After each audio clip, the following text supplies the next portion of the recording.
책 한 권을 반 페이지로 요약한 스포일러 충만 북리뷰.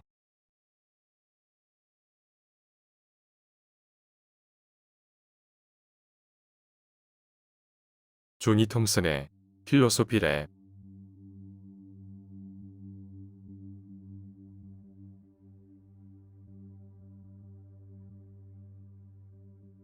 철학자와 나를 연결해주는 철학연구소.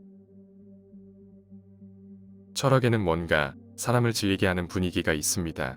거짓이라고만 해도 충분한데 철학자들이 허위 같은 말을 쓰기 때문인지 아니면 한 문장 건너 한 번씩 고대 그리스어 단어를 마구 소환하기 때문인지는 잘 모르겠습니다.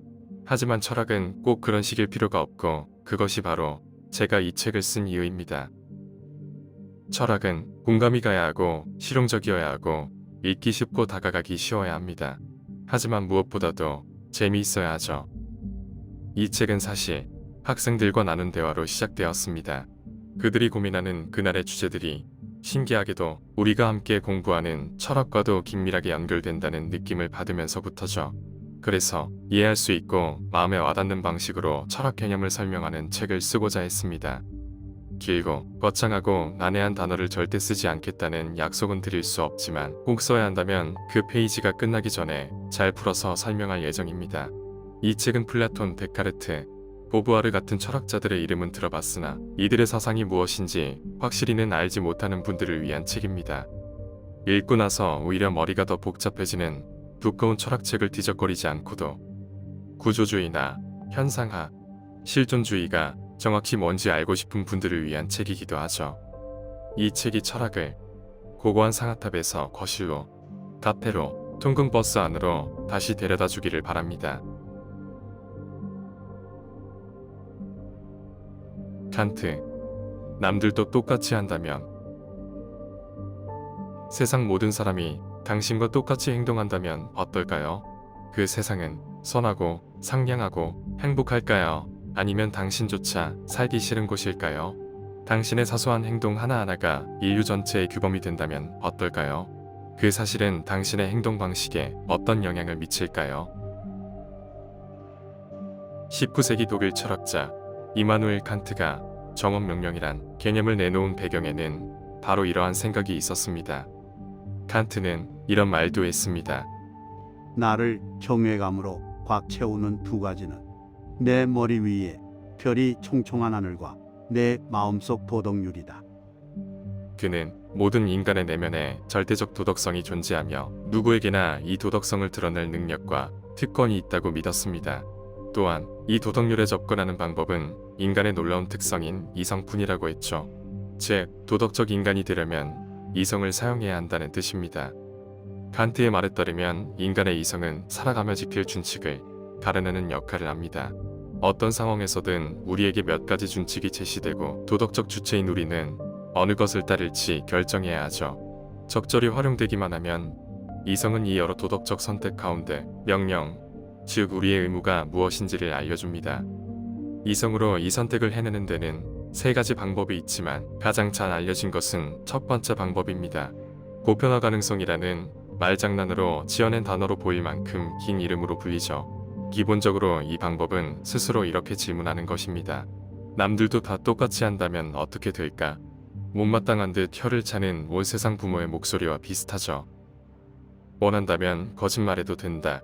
같은 준칙을 예로 들어보죠. 누구나 이렇게 행동한다면 거짓말이 너무나 일상적이고 당연한 행위가 되어 참과 거짓의 의미가 없어집니다. 이윽고 거짓말은 불가능해지며 결국 원래의 준칙은 붕괴하고 맙니다. 모든 사람이 전염병 격리 원칙을 지키지 않는다면 격리라는 개념 자체가 무의미한 탁상 공론이 되어 사라지겠지요. 불륜이나 절도 등으로도 비슷한 예를 들 수 있습니다. 이런 준칙은 모든 이에게 적용되는 보편적 원칙에 의하면 저절로 붕괴합니다. 따라서 진실을 말하고 격리를 지키는 것은 해야만 하는 일이죠. 지키지 않으면 논리적으로 붕괴하는 이런 준칙을 칸트는 인간의 완전 의무라고 부릅니다. 칸트가 불완전 의무라고 부르는 것들도 있습니다. 이 의무는 이성뿐 아니라 개인의 기호나 욕구에 좌우되기에 불완전합니다. 이를테면 절대 남을 돕지 마라 라는 말에 논리적 모순은 없지만 누구나 이 준칙을 따른다면 세상은 상당히 암울한 곳이 될 테지요. 본다는 행위의 순수한 즐거움을 위해 영화를 보듯 정원이라는 말은 그 자체를 목적으로 행해지는 무언가를 가리킵니다. 이제 정원 명령이 무슨 뜻인지 감을 잡으셨겠지요. 그러니 다음번에 도덕적 딜레마에 빠지거든 칸트의 간단한 방법을 활용해 보세요. 잠시 짬을 내서 이성적으로 생각해 보는 거죠. 남들도 다 이렇게 한다면 어떻게 될까? 에피쿠로스, 쾌락. 가장 단순한 것이 최고의 철학일 때도 있습니다. 복잡한 연역법이나 두껍고 난해한 책 더미에 파묻힌 장황한 토론이 아니라 한 가지 개념으로 삶의 의미를 정리할 수 있다면 어떨까요? 세상을 즐기고 상처받지 마세요. 이것이 바로 에피쿠로스의 가르침입니다. 같은 그리스 출신의 금욕주의 스토아 학파와 냉소주의 키니코스 학파처럼 에피쿠로스의 쾌락주의 또한 많은 오해를 사는 철학입니다. 에피쿠로스 학파는 개걸스러운 주정뱅이, 돈과 건강을 낭비하는 허영심 많고 천박한 어릿광대, 남봉꾼, 한량, 방탕아 등등으로 정형화되지요. 하지만 흔히 그렇듯 실제로는 그게 전부가 아닙니다. 에피쿠로스는 아리스토텔레스가 말하는 행복과 성취, 즉 같은 개념뿐 아니라 같은 그리스 철학자인 에픽테토스의 스토아식 수양법에서 많은 영향을 받았습니다. 에피쿠로스는 쾌락이야말로 인생에서 최고의 선이며 모든 행동과 생각은 쾌락을 증진하고 고통을 피하는 방향이어야 한다고 주장했지요. 에피쿠로스는 경박한 욕망과 사회가 숭배하는 인공적이고 얄팍한 물질주의를 억눌러야만 이 최고의 선을 획득할 수 있다고 믿었습니다. 물론 아이폰이나 빅맥도 만족감을 주지만 우정이나 사랑이 주는 것에 비하면 이런 쾌락은 희미할 뿐입니다. 그렇기에 에피쿠로스 학파는 미덕과 정의, 친절함을 중요하게 여겼습니다.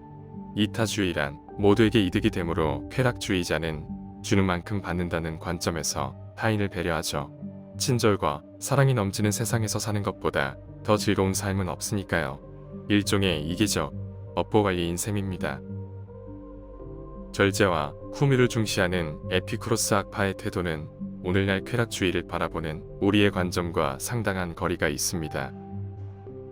에피쿠로스 학파는 고통을 최소화하고 쾌락을 증진하기 위해 설계된 쾌락의 정원에 살았습니다. 마약에 절어 난교를 벌이는 어두컴컴한 소굴이 아니라 사삭과 연민이 강조되는 장소였죠. 정치가 없는 곳이자 역사상 최초의 무신론자들이 살았던 곳이기도 합니다. 쾌락주의자들은 신과 죽음이 두려움과 절망을 불러일으키는 가장 큰 원인이라고 여겼기에 내세를 믿지 않았죠. 그래서 에피쿠로스는 이렇게 썼습니다. 나는 없었다. 나는 있었다. 이제 나는 없다. 하지만 상관없다. 이 말은 종종 비종교적 장례식에서 기도 대신 쓰이기도 합니다. 아마도 이러한 무신론 탓에 중세시대의 에피쿠로스 학파는 공격적 중상모략의 대상이 되었습니다. 기독교 교회는 스토아 학파와 키니코스 학파를 합친 것보다 훨씬 격렬하게 에피쿠로스 학파를 비난했죠. 에피쿠로스의 사상에는 단순한 심오함이 있습니다. 할 수 있는 만큼 세상을 즐기라는 거죠. 언젠가 우리는 당연히 죽겠지만 그때는 이미 그 사실에 신경 쓸 우리는 없으니까요.